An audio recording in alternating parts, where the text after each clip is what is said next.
आज अगर जनगणना प्रपत्र से अगर हिंदू को हटा दिया जाए और उसको कहा जाए आप अन्य में अपना दर्ज कीजिए, उनका समाज छिपीछान हो जाएगा, खत्म हो जाएगा। लेकिन आज हम जो बात करने आए हैं, हम झरने की बात करने आए हैं। वो झरना जहां से मीठा पानी निकलता है। एक लाइन अक्सर हम लोग मन से कहते हैं, कितना जिया वो मायने नहीं रखता है, मायने ये रखता है कि कैसे जिया।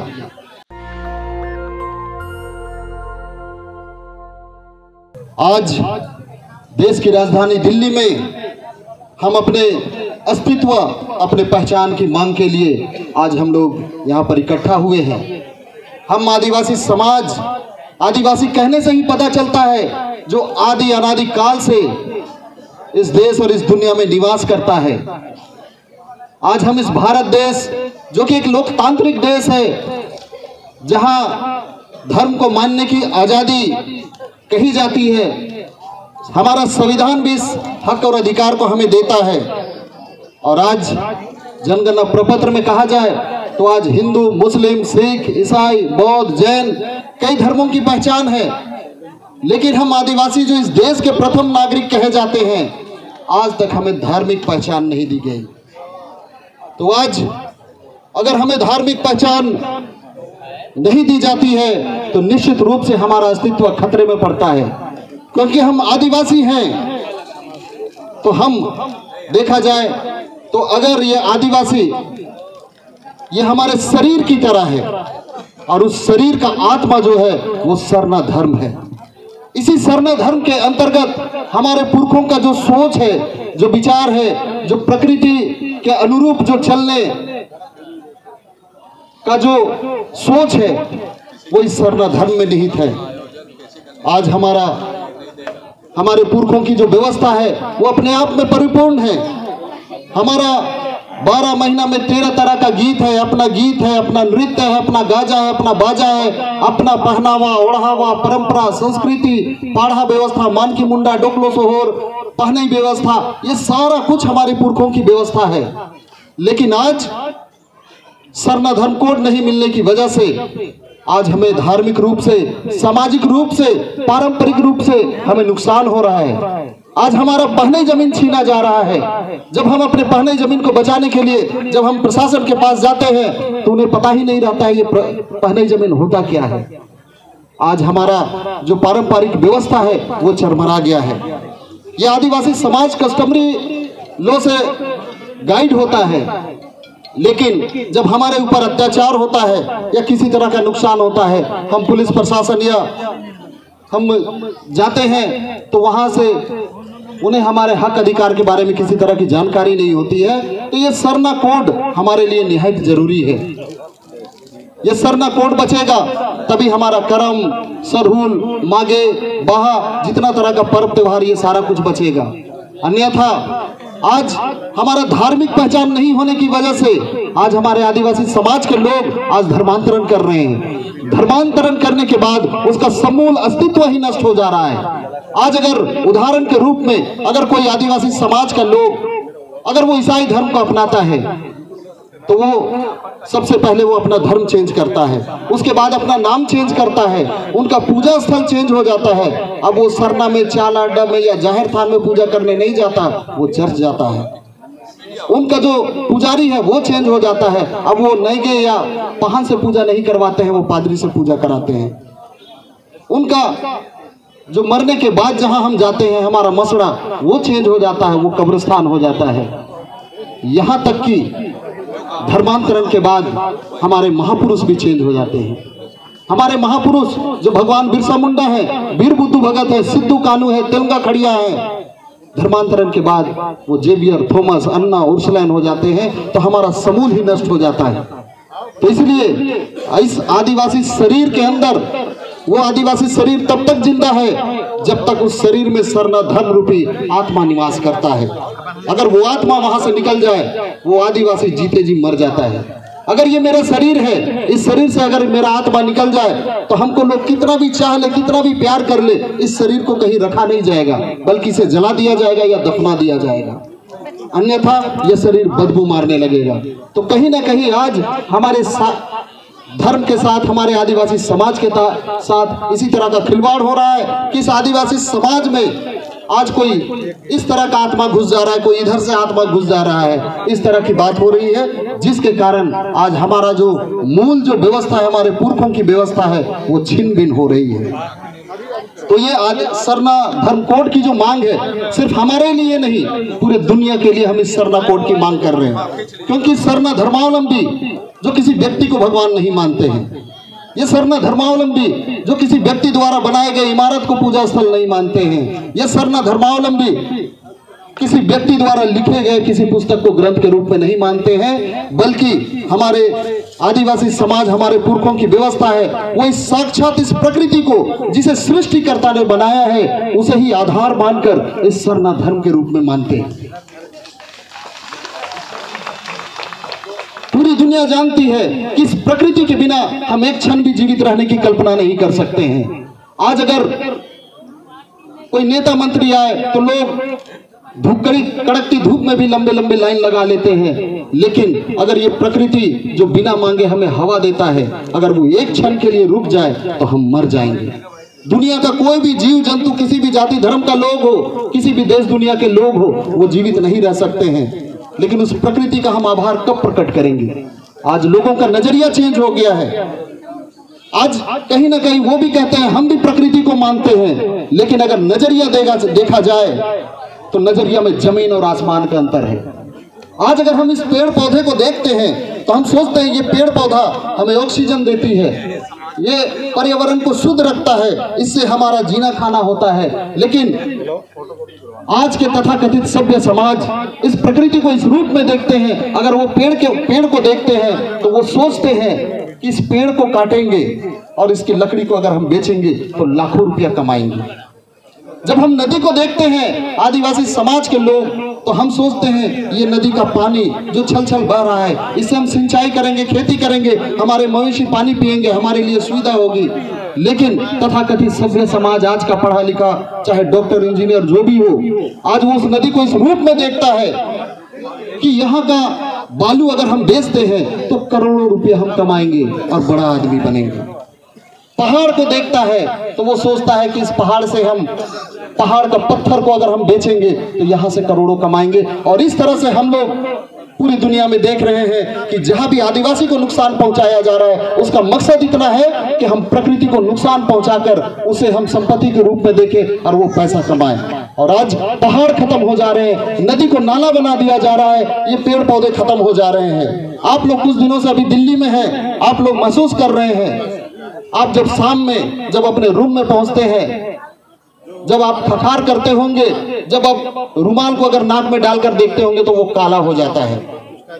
वो इसलिए कि यहाँ पोल्यूशन है, यहाँ प्रदूषण है। लेकिन आप जो अभी कहीं कहीं जहाँ आदिवासी लोग बचे हुए हैं, आज वो प्रकृति से जुड़े हुए हैं, तो आज वहाँ हमें शुद्ध हवा हमें सांस के रूप में मिलता है। आज हम लोग नहीं चाहते हुए पानी को हम लोग बोतलों में खरीद रहे हैं, कल के दिन में हवा को भी हम लोगों को खरीदना पड़ेगा।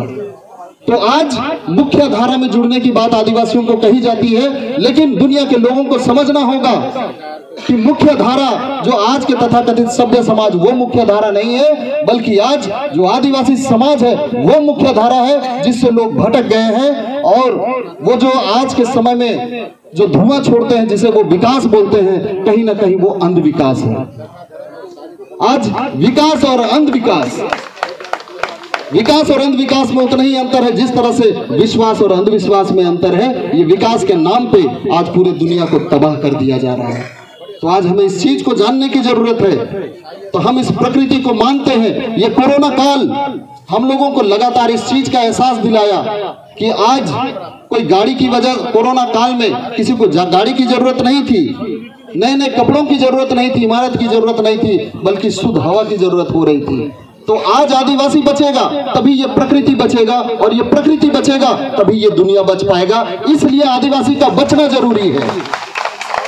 इस दुनिया को बचाने के लिए आदिवासी का बचना जरूरी है। इसलिए हम लोग सरना धर्म कोड की मांग कर रहे हैं। अन्यथा सारे लोग जब धर्मांतरण कर जाएंगे और हमारे पुरखों का जो सोच है वो उस धर्मांतरण में विलीन हो जाएगा, ये दुनिया भी उसी में विलीन होकर खत्म हो जाएगा। इसलिए हमें इसे जानने की जरूरत है। लेकिन विडंबना यह है कि आज ये आजाद भारत कहने के लिए आजाद भारत है, लेकिन कहीं ना कहीं इस लोकतंत्र में भी नैतिकता का हनन हो गया है, नैतिकता खत्म हो गया है। अन्यथा जब जनगणना प्रपत्र में धर्म कोड की बात थी, हिंदू मुस्लिम सिख ईसाई बौद्ध जैन को जब धर्म का दर्जा दिया गया, उसको पहचान दी गई, तो हम आदिवासी उससे भी पहले से यहाँ पर है। बिना कहे हम लोगों को सरना धर्म कोड मिलना चाहिए था। लेकिन आज विडंबना यह है कि आजादी के कई साल हो गए और आज हम लोगों को राजधानी में आज भी हमें अपने धार्मिक पहचान की मांग करने की जरूरत पड़ती है। आज उन्हें एहसास करना चाहिए। आज अगर जनगणना प्रपत्र से अगर हिंदू को हटा दिया जाए और उसको कहा जाए आप अन्य में अपना दर्ज कीजिए, उनका समाज छिपछान हो जाएगा, खत्म हो जाएगा। आज ईसाई हो मुस्लिम हो किसी भी, अगर उन्हें कोड नहीं दिया जाता है वो समाज अपने आप खत्म हो जाएगा। तो आज इस समाज को बचाने के लिए सारे जगह अपनी अपनी व्यवस्था है। लोग रोज मस्जिद जाते हैं, रोज चर्च जाते हैं, रोज मंदिर जाते हैं ताकि वहां मिले जुले और आगे बढ़ने का बात कर सके। लेकिन हमारी पहचान नहीं होने की वजह से आज हमारा सारा कुछ तितर बुतर होता हमें दिख रहा है।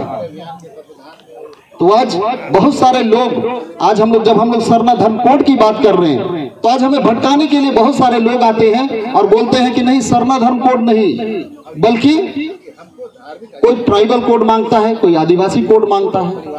हम लोगों को समझने की जरूरत है, हम आदिवासी हैं, हम ट्राइबल हैं, इसमें कोई दो मत नहीं है। और संविधान के अनुच्छेद 342 के अंतर्गत ये पहचान हमें मिल चुकी है, जिसके कारण हम चाहे वो राज्य सरकार की नौकरी हो या केंद्र सरकार की नौकरी हो, आरक्षित सीटों में हम वहां नौकरी कर पाते हैं। हम विधानसभा हो या लोकसभा हो या राज्यसभा हो, आरक्षित सीट से हम लोग अपना राजनीति कर पाते हैं। लेकिन जो हमारा धार्मिक पहचान है, जो हमारी विशेष पहचान है, जो हमें हिंदू मुस्लिम सिख ईसाई बौद्ध जैन से अलग करता है, हमें वो पहचान चाहिए। कहीं ना कहीं वो पहचान नहीं मिली है। तो आज हम देखते हैं कि समुद्र में अथाह पानी है, इतना पानी है कि उसका गहराई नापना तक मुश्किल है।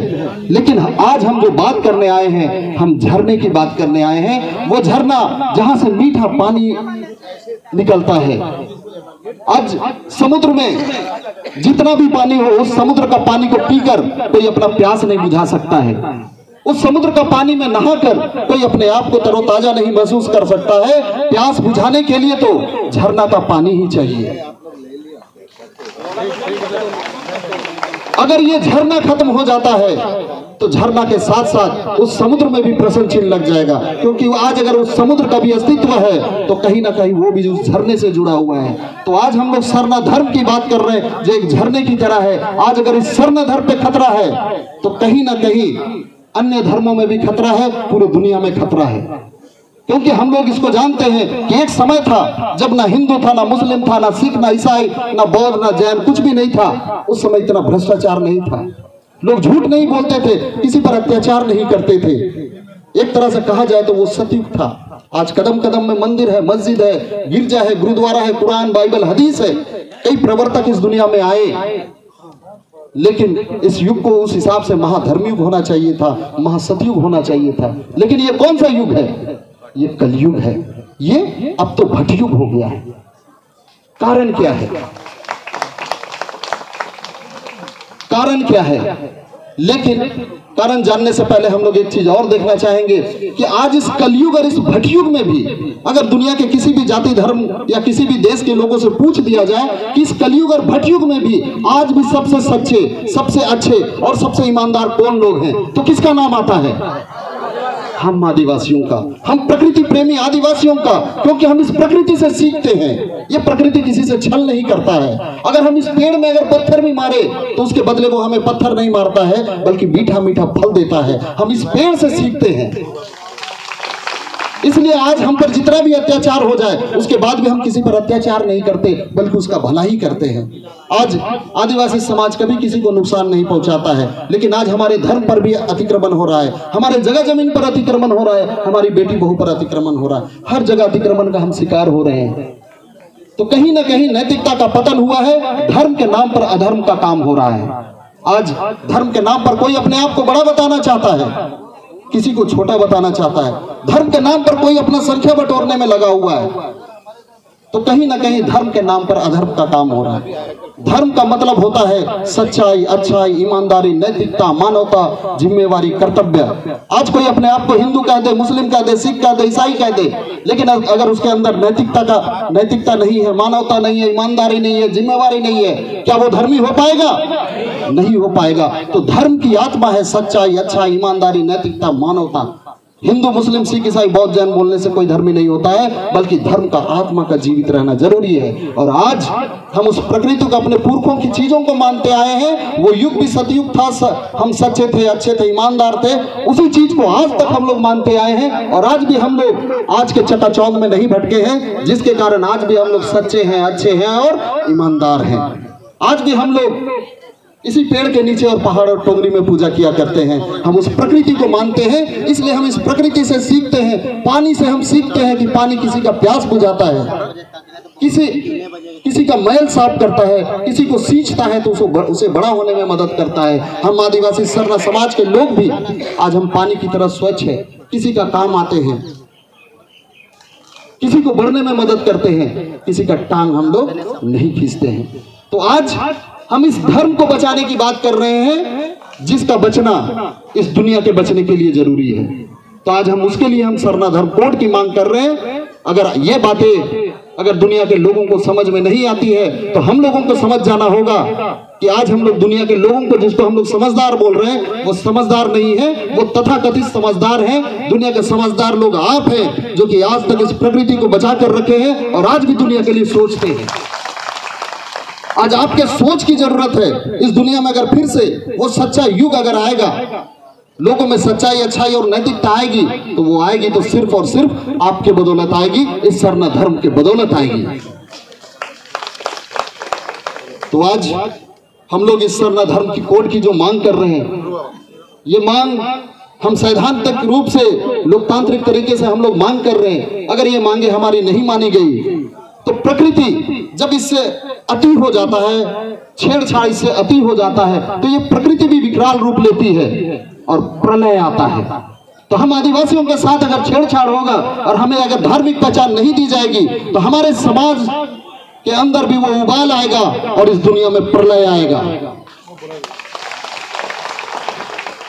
क्योंकि आज हम लोग जानते हैं कि देश दुनिया में बहुत सारे राजा रजवाड़ हुए, बहुत सारे राजा रजवाड़ हुए जो अपने वर्चस्व के लिए लड़ाई किए, अपना शासन के लिए लड़ाई किए, अपना दायरा बढ़ाने के लिए लड़े। लेकिन हमारे पुरखों ने भी लड़ा, आदिवासी समाज के जो महापुरुष है वो लोग भी लड़े, लेकिन वो लोग इस चीज के लिए नहीं लड़े। वो लोग जब भी लड़े तो इस जल, जंगल, जमीन को बचाने के लिए लड़े, इस प्रकृति को बचाने के लिए लड़े, इस सरना धर्म को बचाने के लिए लड़े।